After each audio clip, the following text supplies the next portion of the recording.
Thank you ulit sa Stala, sa lahat ng Stala, sa coordinator, sa crew, sa photo booth, sa mga makeup artist, at sa ating studio.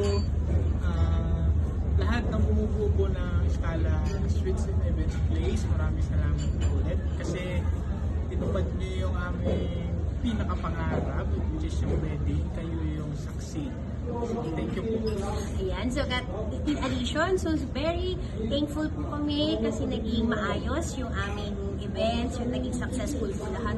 Alam kong sobrang hirap po yung mga mula sa preparation hanggang sa ceremony namin. Naging maulan pa yung wedding, pero at least yung biyaya at pagpapala po ni Lord nandiyan. So thank you po sa pangunguna ni Sir Joel, ni Sir Peter, ni Sir Edwin, yung hair and makeup artist natin, yung team niya. Sobrang thankful kami kasi sobrang aga, hindi kami talaga natulog. Pero tingnan mo naman, pinaganda niya kami, inayos niya talaga yung ating mga photographer and videographer na talagang nagsipag na pumunta rin ng maaga para i-shoot yung mga best picture, yung best scenes ng aming wedding. So very thankful po kami. Maganda yung aming experience. Nakakatuwa po. Hindi namin ini-expect na ganito yung makikita po namin, yung ating venue, yung Stala. Thank you so much po.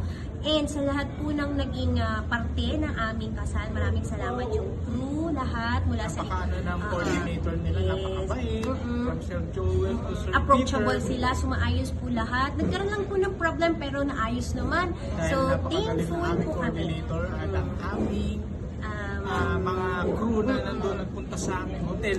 Yun. Nasikaso nila kami up to church pa. Yes, so yung extent ng effort po talaga ni Sir Peter din, hindi namin matatawaran. So, very thankful po kami. And, muli ay nagpapasalamat po kami sa inyo.